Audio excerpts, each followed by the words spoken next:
والله رجال يا شباب يلعبوا خارج أرضهم، والاتحاد الدولي حاطط نقرهم وكل شيء ضدهم، وبالتالي يلعبون وبالتالي يمارسون.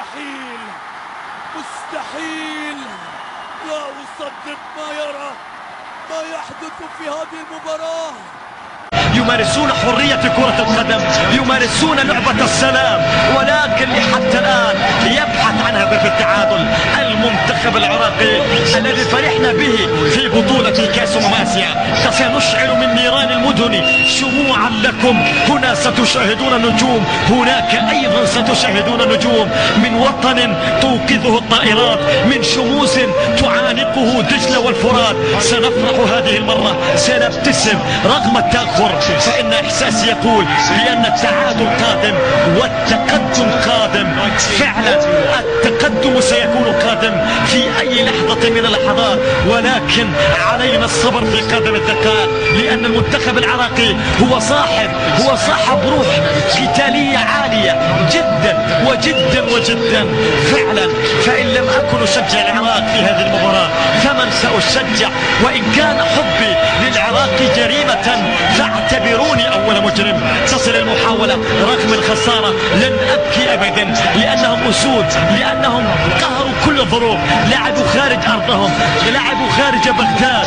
وأنا قلتها في شوط المباراة الثانية: يا رجال بغداد عذرا ليس يسترني إن قلت فيكم قصيدا مطرف الشجني. إرمتوب خلاص، المنتخب العراقي تغلب على كل الظروف، قهر كل الظروف، وبالرغم من ذلك فإنه قدم المستحيل، قدم المأمول. إذا سيداتي آنساتي سادتي، عشاق المنتخب العراقي الجميل، عشاق المنتخب العراقي، عشاق الأسود الرافدين، إذا هكذا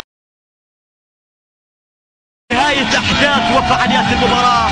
وأنا أخط هذه الكلمات لتنهمر من عين الأدمع ولتسيل كالأنهار، فقد حان وقت البكاء الذي لا طالما تمنيته. ولتعذروني فلا أستطيع المواصلة سوى بكلمات الختام. مبروك. قد تستغربوا، لا والله المنتخب العراقي قدم مباراة جميلة.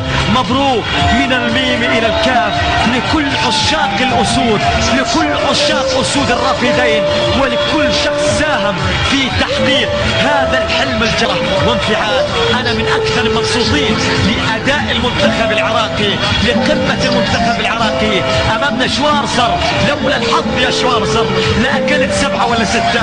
والله كان المنتخب العراقي أفضل، كان المنتخب العراقي أجمل، كان المنتخب العراقي بقمة عطائه، ولكن المنتخب العراقي أضاع أكثر من فرصة محققة، أضاع أكثر من إنجاز محقق.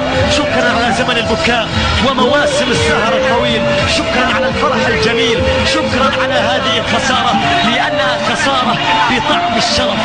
ومين هذه هي كرة القدم، أحيانا تفرحك عزيزي المشاهد، وأحيانا أخرى تجعلك حزين، تفاجئك دوما بتقلباتها المجنونة، تسعدك للحظات ويصيبك الإحباط في لحظات أخرى. مجنونة كرة القدم، شوق، إثارة. إن كان حبي للعراق جريمة فاعتبروني أول مجرم.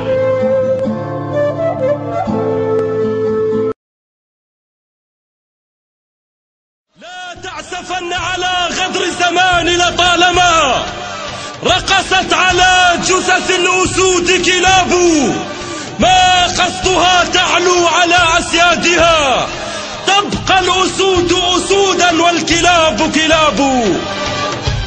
فنحن وإن جار الزمان لبرهة نبقى الكبار وغيرنا أقزام. ما ذنبنا إن كان يشعر أننا أرقى وأن مكانه الأقدام.